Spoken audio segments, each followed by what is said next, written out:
Señor Jesús. Bueno, como dice el Salmo 36, Señor Jesús, cuán preciosa, oh Dios, es tu misericordia.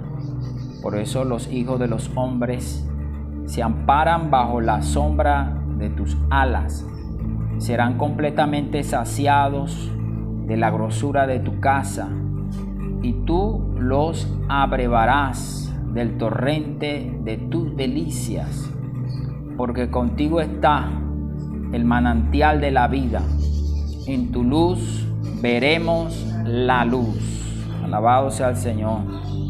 Bueno, ¿qué tal si oramos, hermanos? Señor, te damos gracias. Señor, queremos disfrutar de ti, Señor. Queremos que tú nos suministres de tu gracia, de tu rica gracia, Señor, tu rica gracia abundante a través de tu palabra. Señor Jesús, síguenos dispensando tu vida, síguenos dispensando tu persona, tu ser. Señor Jesús, trabaja en nuestro interior. Gracias, Señor. Amén. Señor Jesús, alabado sea el Señor. Gracias al Señor porque el Señor se ha mostrado a nosotros como este río, ¿no? que suple, un río que alcanza al hombre, un río que sale del trono de Dios y alcanza al hombre para suplirle, para llenarle, para sostenerle. Amén. Señor Jesús, esto muestra, amado, que la vida cristiana no es una vida de formato, sino que es un asunto de una vida que fluye, una vida que corre, que se extiende, que no se detiene. Por eso el libro de Efesios vino a mostrarnos, pues, de dónde sale este río que sale del trono de Dios, sale desde el Padre, fluye a través de Cristo y se extiende a través del Espíritu. Por eso Pablo en el libro de Efesios capítulo 1 dice que Él nos bendijo con toda bendición espiritual en los lugares celestiales en Cristo. Pero este río produce un resultado, ¿no? El río, cuando llega a nosotros, este río de gracia llega a nosotros, produce un resultado, produce un vivir. Cuando este río llega a nosotros, llega como la gracia y llega como la verdad. Pero cada vez más, cuando somos introducidos en este río, a diferencia de los otros ríos, este río no corre hacia abajo, sino corre hacia arriba. Es extraño. Es un río que asciende, es un río que por una parte busca al hombre, va en dirección hacia donde está el hombre, pero también es un río que cuando usted se sumerge en él, este río lo lleva hacia Dios, los lleva de vuelta a Dios, al Padre, que es luz y amor. Por lo tanto, a la medida que nuestra vida se centra en esta experiencia de disfrutar la gracia del Señor y de la verdad, en esa medida nosotros vamos teniendo cada vez más la realidad del amor y de la luz de Dios. Entonces es importante esto, ¿no? Porque Dios quiere producir un resultado en nosotros. Y este río es un río del Espíritu. Por eso veíamos que de Dios sale el amor y llega a nosotros como gracia. De Dios sale la verdad, la luz, pero llega a nosotros como verdad. Pero a la final el canal que Dios usa es Cristo, ese canal por medio del cual nosotros podemos accedernos a Dios, y fluye a través de ese Espíritu, nos alcanza a través del Espíritu Santo.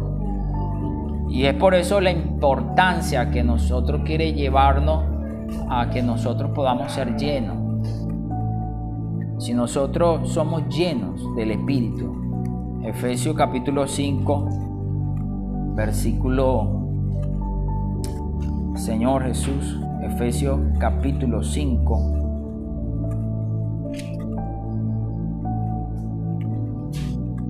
amén, versículo 18 dice: no os embriaguéis con vino, en lo cual hay disolución, antes bien sed llenos del Espíritu. Dígale a sus hermanos: no os embriaguéis con vino, en lo cual hay disolución, antes bien sed llenos del Espíritu. Amén. Hablando entre vosotros con salmos, con himnos y cánticos espirituales, cantando y alabando al Señor en vuestros corazones, dando siempre gracia por todo a Dios y Padre, en el nombre de nuestro Señor Jesucristo. Señor Jesús. Amén. Entonces, bueno, el libro de Efesios desde el capítulo 4 muestra 4 tipos de andar. Un andar en gracia, un andar en verdad, un andar en amor y un andar en luz. Vea que el salmo que leíamos a la final, este río que el Señor nos abreva, nos suple, es un río que nos lleva a experimentar la luz. Por eso él termina la lectura que leímos del salmo, era que en tu luz veremos la luz. Primero Juan capítulo 1 dice que Dios es luz. Primero Juan 4 dice que Dios es amor. A la final, ¿hacia dónde nos está llevando este río? Hacia el amor y hacia la luz. Es imposible, querido hermano, que nosotros podamos decir que estamos conectados con Dios, ¿verdad? Y no experimentemos andar en luz, andar en amor y andar en verdad. Cuando estamos recibiendo la verdad, cuando estamos recibiendo la gracia, esto produce un resultado en nosotros. Por eso primero Juan dice que no podemos, es imposible decir que tenemos comunión con Dios y que andemos en tinieblas. Es imposible que usted y yo podamos estar en comunión con el Señor y andemos en tinieblas. Nuestro vivir, nuestras acciones estén en tinieblas, procedan de las tinieblas, que tiene que ver con el pecado. Primero es Juan 1:5 dice: este es el mensaje que hemos oído de Él y os anunciamos. Dios es luz y no hay ninguna tinieblas en Él. Dígale a sus hermanos: y no hay ninguna tinieblas en Él. Si decimos que tenemos comunión con Él y andamos en tiniebla, mentimos y no practicamos la verdad. Pero si andamos en luz, como Él está en luz, tenemos comunión unos con otros, y la sangre de Jesucristo, su Hijo, nos limpia de todo pecado.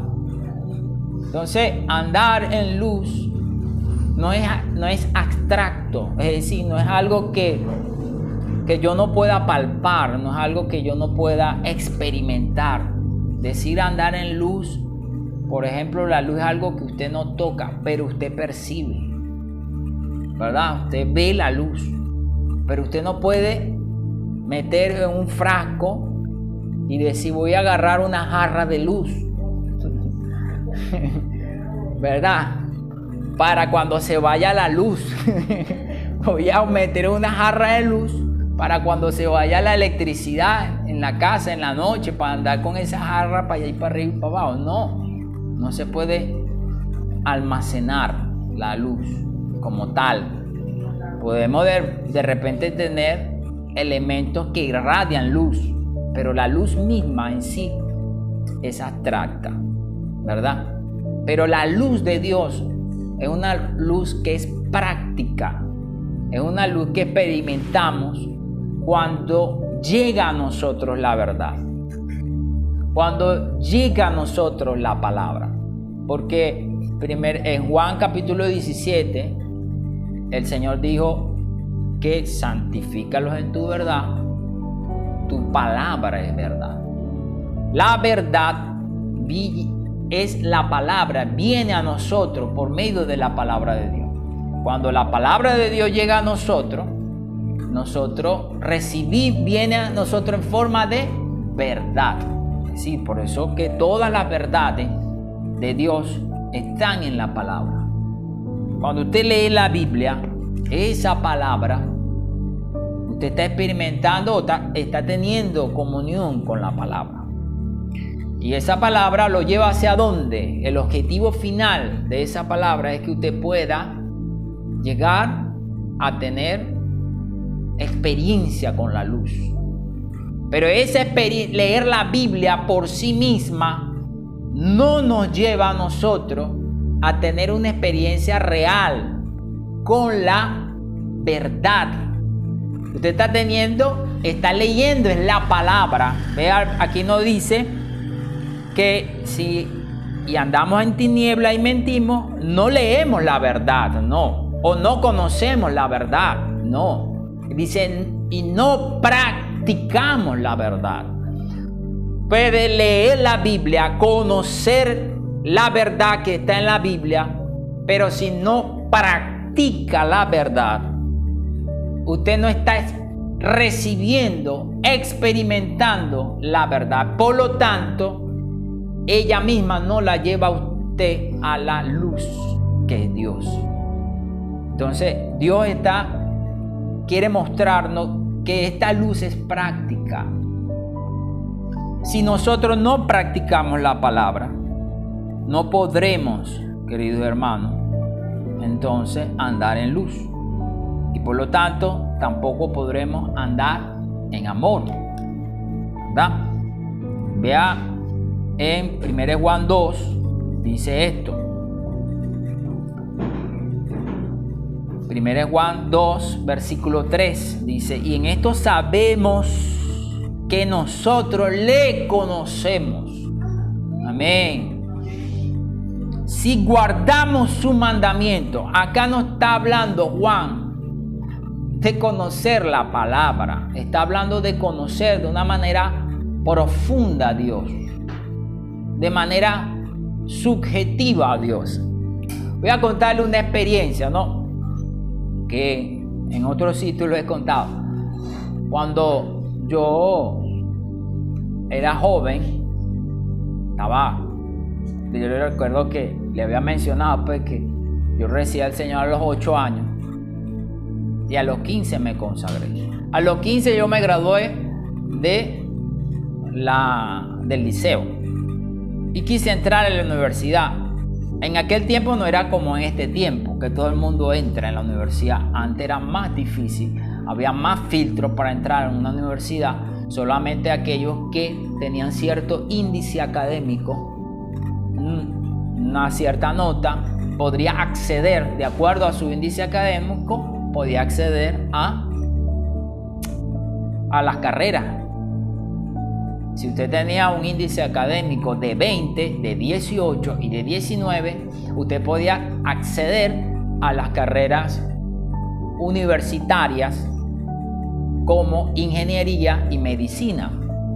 Entonces esas dos carreras son bastante...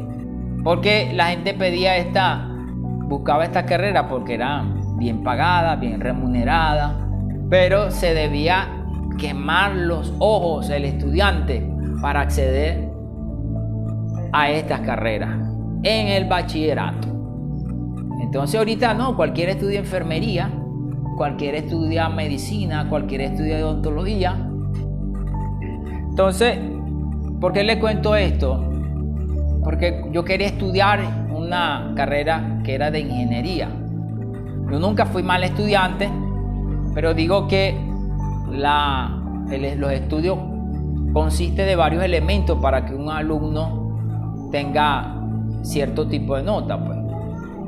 Yo no contaba con los recursos de algunos. Bueno, eso me limitaba para acceder a alcanzar ese nivel. No es igual tener libros que no tenerlos para hacer una investigación. No es igual tener un padre que te pague un curso para que tengas una buena nota. De repente, si no lo entiendes, que luego tú puedas salgas bien con buena nota. Entonces, bueno, no tenía eso. Bueno, no es que era mal estudiante, pero no salía de la forma excelente porque me esforzaba solo. Yo le decía a mi hija en estos días, mis padres tenían sexto grado. Sexto grado, lo que me enseñó mi mamá fue a sumar, a restar y a dividir y a leer. Esas fueron las cosas. Y hasta aquí yo lo puedo ayudar. Y ahí para adelante, bueno, el Señor de ahí para adelante, Dios lo ayude, hermano. Entonces, contaba con el apoyo moral de que me lavaba la ropa, me arreglaba. Entonces, ¿qué quiero mostrar con esto? Es que como yo era cristiano, yo pensaba que Dios podía abrirme las puertas en las universidades porque yo era cristiano y porque yo oraba. Entonces yo oraba mucho al Señor para que Dios proveyera, presentaba en la universidad y nunca salía. Y yo le preguntaba al Señor, ¿por qué? Señor, ¿por qué? Si yo te oro, Señor, ¿por qué? Si yo hago esto, yo me porto bien. Y yo miraba esto y estaba en ese conflicto. Y un día el Señor me dice, a través de la palabra, percibo, y Él me dijo, yo no hago acepción de personas. Yo soy un Dios justo. Hasta ese día yo dejé de orar y de llorar y de lamentarme. Yo entendí que Dios es un Dios justo y que Dios no va a hacer acepción de personas. Entonces, esto muestra que en ese momento, yo había leído ese pasaje de la Biblia muchas veces, hermano. Yo muchas veces había tenido experiencia con la palabra allí. Pero hasta ese día, yo entendí que Dios es un Dios justo y que Dios no hace acepción de personas. Dígale a sus hermanos, Dios es un Dios justo. Amén. Y no hace acepción de... Entonces, ¿qué me quiso decir eso con el Señor? El Señor no iba a cambiar esa realidad que yo iba a tener. ¿Por qué? Porque para yo acceder a esa carrera que yo quería, yo necesitaba tener cierta nota y Él no podía cambiar eso, porque Él es justo. Entonces, esto muestra que nosotros como creyentes necesitamos conocer a Dios. Dios es luz. Por ejemplo, amados hermanos, curiosamente, quiero que podamos meditar este asunto cuando en Efesios capítulo 4 Dios se presenta, nos habla que debemos andar en amor, ¿verdad? ¿Qué nos dice Efesios 5? Dice, sé pues imitadores de Dios como hijos amados y andad en amor, como también Cristo nos amó y se entregó a sí mismo por nosotros, ofrenda y sacrificio a Dios en olor fragante. Pero veo que soberanamente el Espíritu Santo lo primero que menciona después de andar en amor es, pero fornicación y toda inmundicia y avaricia ni aun se nombre entre vosotros como conviene a santo. Fornicación. Vivimos en un mundo que usa el término amor para justificar la fornicación. Es que lo amo. Y por esa razón parece que justifica la fornicación. Todo hoy se usa el amor de manera mal usada para justificar las inmoralidades. Actualmente, esta sociedad quiere justificar la relación sexual de un adulto con un niño porque lo ama. ¿Ah? ¿Usted cree que eso es posible? Eso es amor. ¿Por qué usted cree que el Espíritu Santo puso eso allí? Fornicación, pero fornicación seguido del amor. Porque no es primera vez, hermano, que el hombre usa el amor como justificación para adulterar y fornicar. Es que yo lo amo y por eso es que me entrego. Es por él me amo y yo hago esto. No. El amor, ¿qué es amor, hermano? El amor, el Señor lo muestra claramente allí. Es un asunto que tiene que ver con Dios. El que ama no hace daño. El que ama no ofende a Dios. El que da ama, porque cuando, por ejemplo, siempre cuando dos personas caen en fornicación, se dañan en sí mismos. Se dañan. Y dañan a otros. ¡Pum! Perdónenme. Pero, por ejemplo, fornica y sale un bebé. ¿Quién sale sufriendo? El bebé. ¿Verdad? En el matrimonio adulteran. No, pero es que yo la amo. Amo a la otra, ya no amo a esta. ¿Quién daña? La esposa o el esposo y los hijos. Por eso, amados hermanos, cuando nosotros conocemos a Dios, entendemos muchas cosas que el enemigo, a través de las tinieblas, quiere hacernos confundir, ¿verdad? Por ejemplo, otro término, vamos a leer 1 Juan donde estábamos revisando. 1 Juan.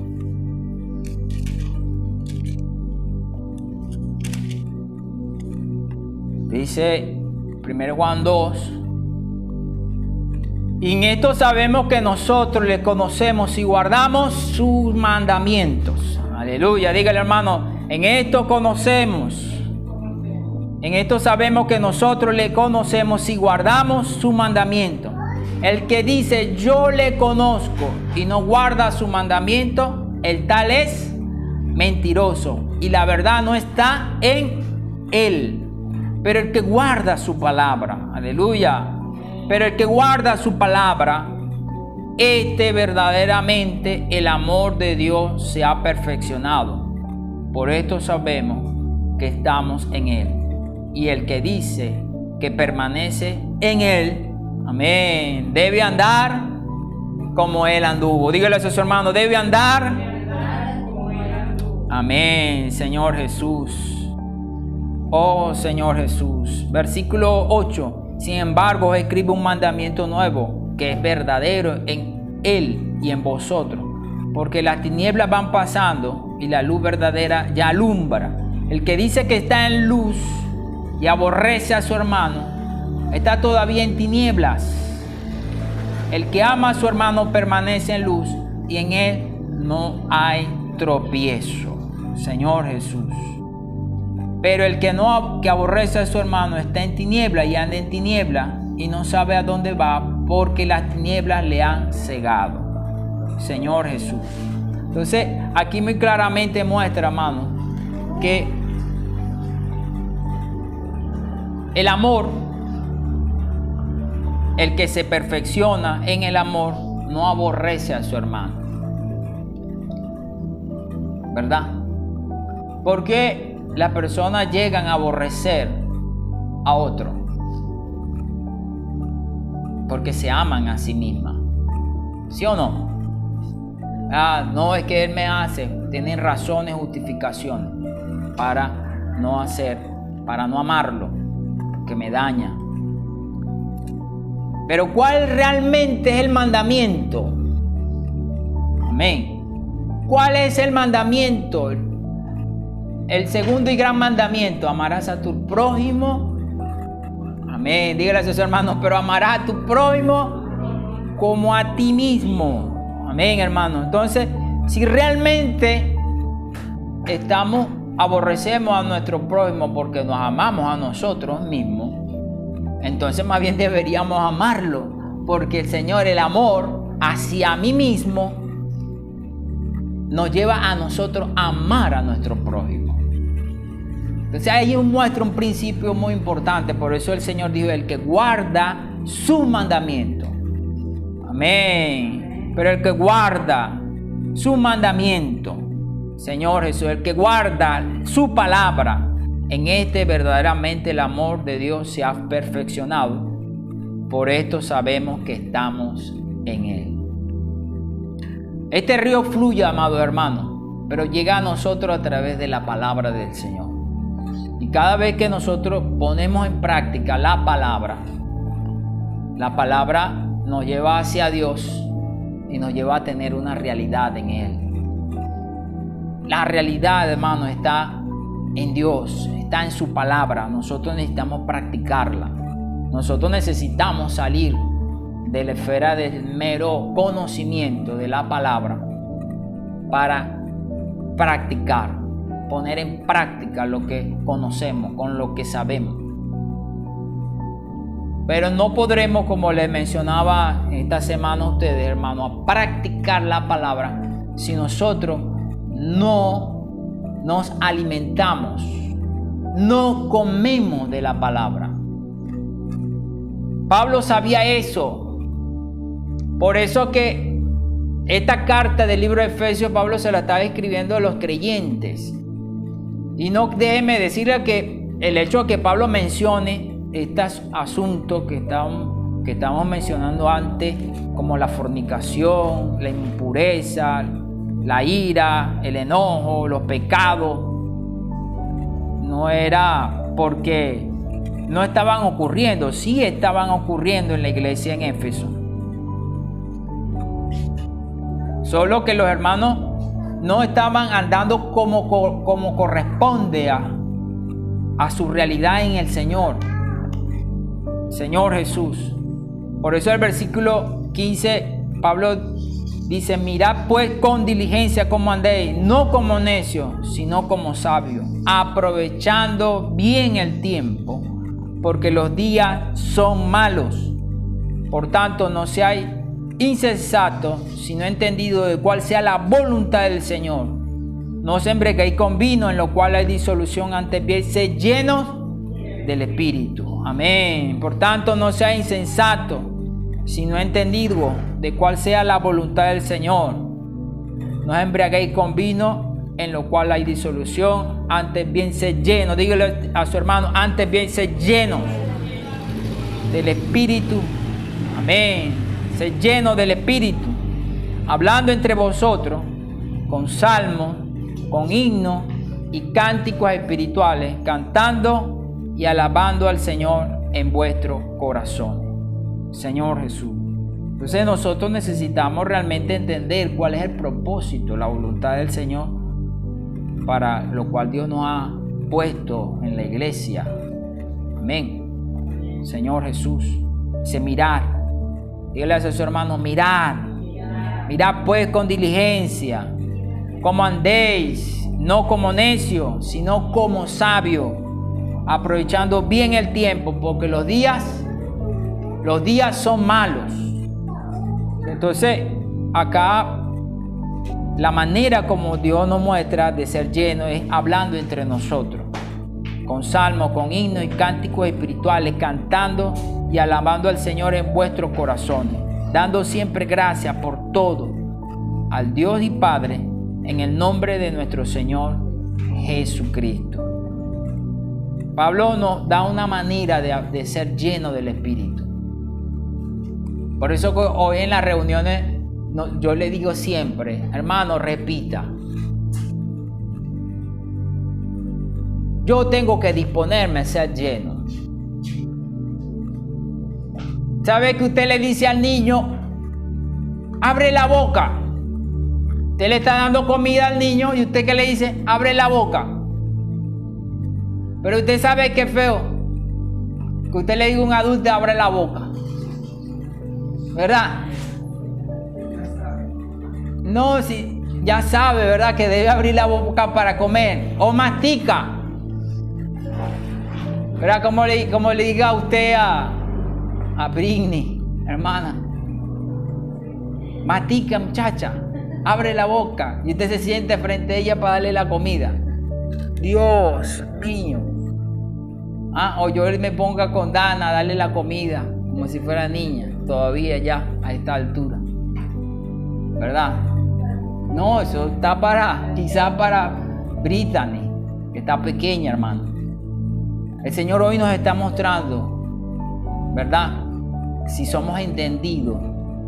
Amén. ¿Cuántos son los entendidos aquí, hermano? Una persona entendida es aquel que comprende lo que el Señor nos está hablando. Una persona entendida es aquella que no ignora, porque sabe que hay dos tipos de ignorantes. El ignorante que ignora, porque desconoce, y el ignorante que conoce, pero se resiste a lo que conoce, ¿verdad? Entonces por eso el Señor dice, el Señor acá no nos está llamando a nosotros a conocer, sino a ser entendidos. Amén. Dígale a su hermano, sea entendido. Sea entendido, hermano. Ser una persona entendida es una persona que realmente acepta, pone en práctica. Porque aquí el Señor no dice conozcan la voluntad de Dios, no, sino que sea entendido, porque ya Pablo había hablado de esto a la iglesia en Éfeso, y además de eso ya Pablo había, en los capítulos anteriores, había explicado la voluntad de Dios. Entonces nosotros necesitamos entender cuál es, al poner en práctica lo que el Señor nos está hablando.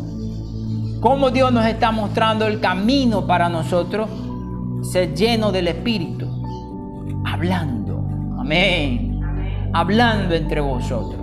Con salmos e himnos y cánticos espirituales. ¿Sabe qué?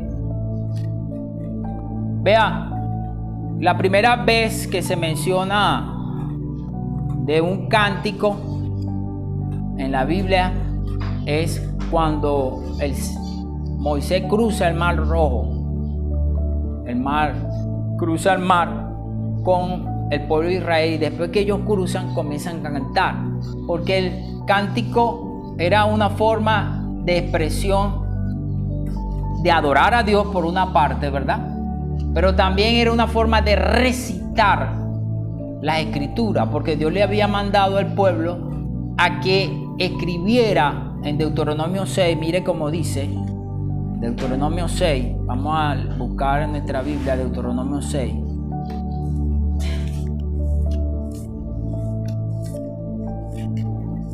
Señor Jesús, Deuteronomio capítulo 6.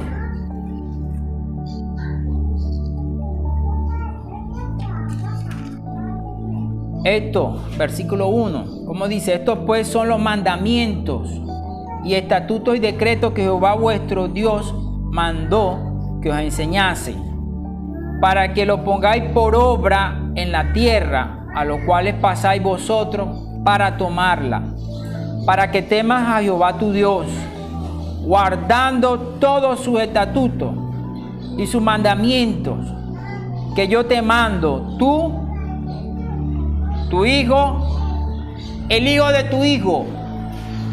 Ahora tú, tu hijo y el hijo de tu hijo. Amén. Todos los días de tu vida. ¿Alguna vez, hermano? Diga conmigo, todos los días de tu vida. ¿Qué debían hacer ellos? Debían decírselo a sus hijos. Primero ellos debían tomarlo, los padres y también abuelos, porque dice que no, tú, tu hijo y los hijos de tus hijos, es decir, él como abuelo. Como abuelo, él debía enseñarle a su nieto. El padre también tiene una responsabilidad de decírselo a su hijo. Y él debe tener una responsabilidad de decírselo a su hijo. Entonces, mostrando todo, algunas veces no. O cuando ya estaban chiquitos, solamente cuando estaban chiquitos. No, ahí no dice edad, hermano. Que esté vivo. La hermana Nelly ella es bisabuela. No, pero pronto. Bueno, pues vamos a hablar por fe, que ese muchacho va a nacer, ¿verdad? Va a ser bisabuela. Ah, no, ya yo soy bisabuela. Que eso es responsabilidad de su mamá. Sí, su mamá tiene una responsabilidad, pero tú también tienes una responsabilidad. Tómalo tú. No, ya esas mujeres ya están muy grandes. ¿Hasta cuándo? No. Dice todos los días de tu vida. Mano, todos los días de tu vida. ¿Para qué? Mira esto, hermano, el secreto. Para que tus días sean prolongados. Amén. ¿Quieres ser prolongados tus días? Para que tus días sean prolongados. Oye, pues Israel, y cuida de ponerlo por obra. No solamente repetirlo, sino también de ponerlo por obra. Para que te vaya bien en la tierra que fluye leche y miel. Y os multipliquéis como te ha dicho Jehová, el Dios de tus padres.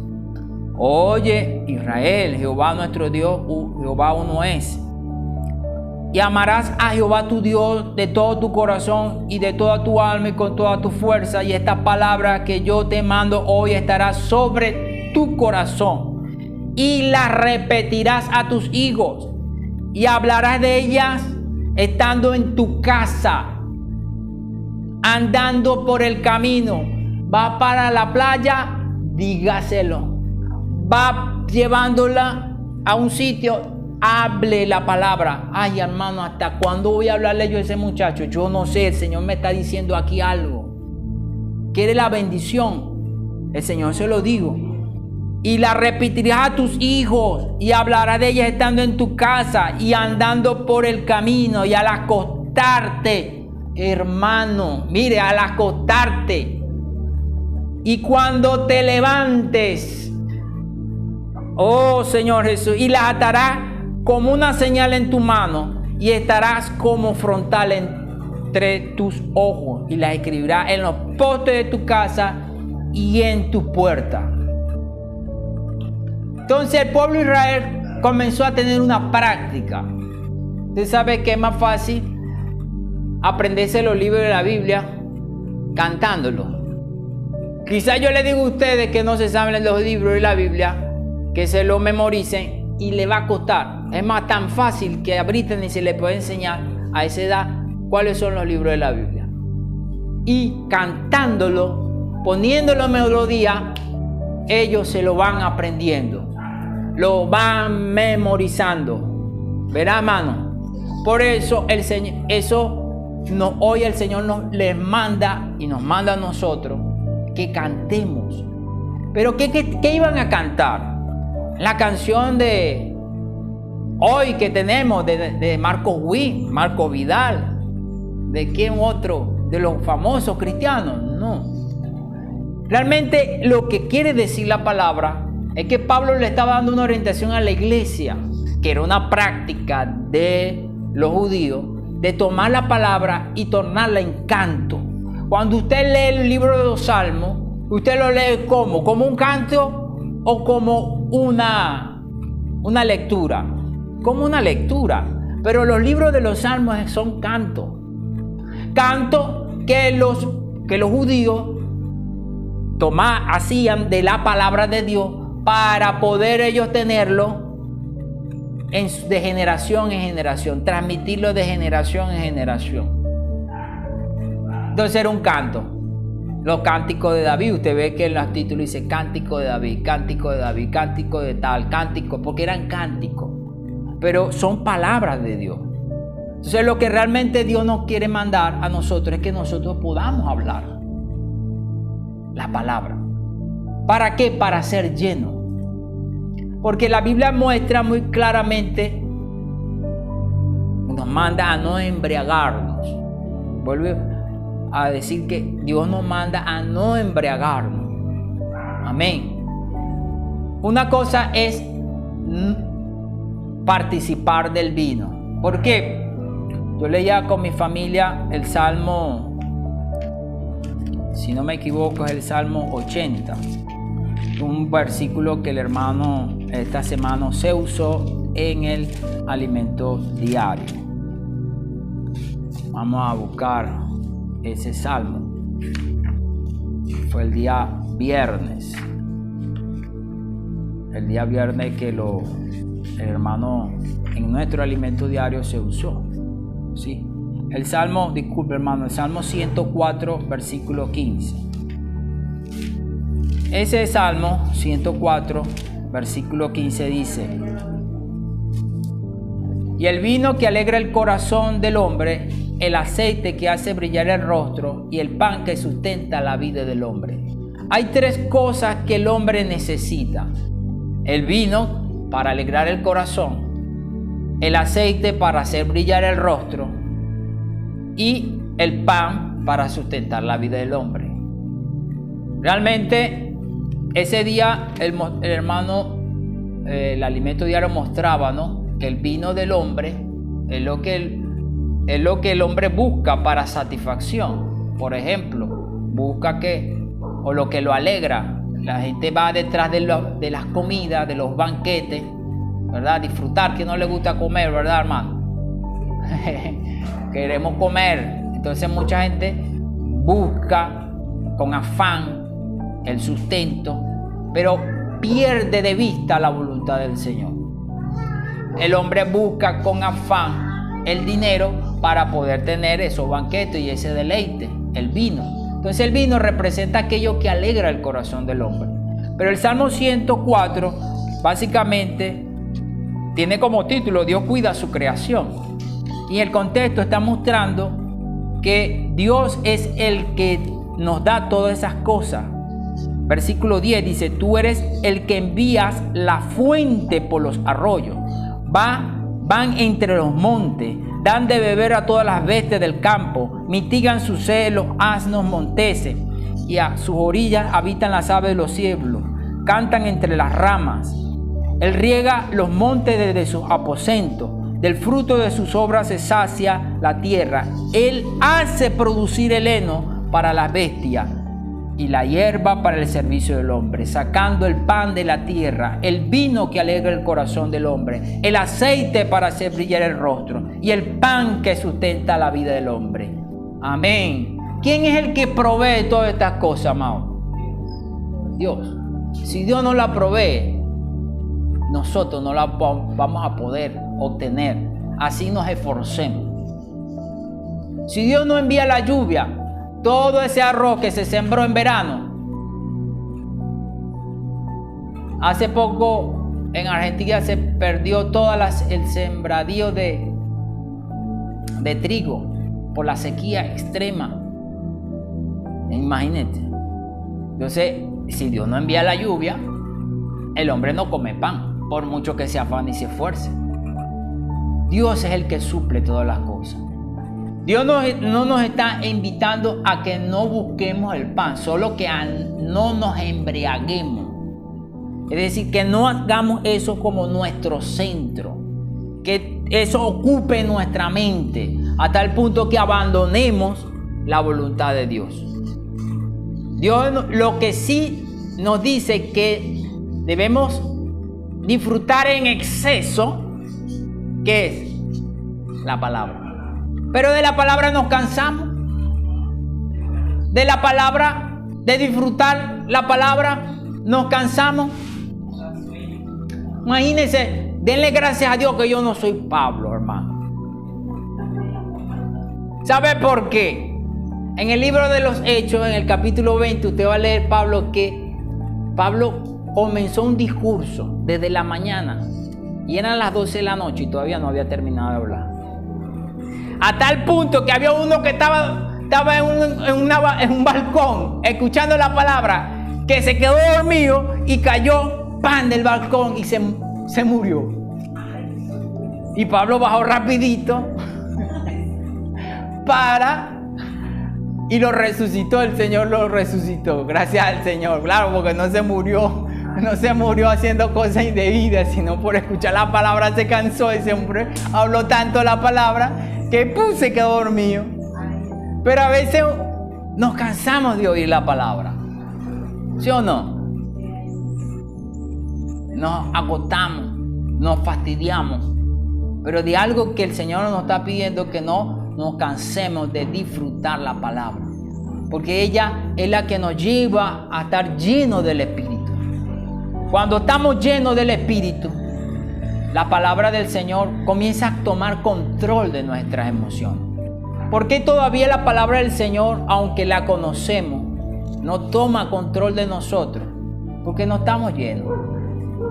Comemos un poquito y ya. Entonces pensamos que por el conocimiento vamos a poder realmente llevar adelante la voluntad del Señor. Por eso yo les decía que necesitamos comer. Mínimamente nosotros comemos 3 veces al día. ¿Cuántas veces necesitamos tomar la palabra? Mínimamente 3 veces al día. En la mañana, al mediodía y en la noche.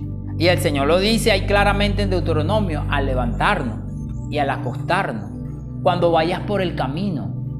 Es decir, nosotros necesitamos estar sumergidos en la palabra todo el día. Y no solamente leyéndola a nosotros, sino hablándola a otra persona. Es decir, nosotros no podemos quedarnos a leer la Biblia o leer el alimento diario, al disfrutarlo, la palabra, solamente callados. No, porque el río fluye. Dios nos vuelve a llenar cuando nosotros nos vaciamos. Cuando usted habla la palabra, cuando usted abre su boca, usted dispensa, ¿qué? Dispensa la vida la que usted recibió al tocar. Pero si usted no la dispensa, Dios no puede volver a llenar. Es como el oxígeno. Usted toma un bocanado de oxígeno, pero usted exhala, inhala y exhala. No, ya yo tomé y se mantiene con ese oxígeno. No, usted vuelve a botar.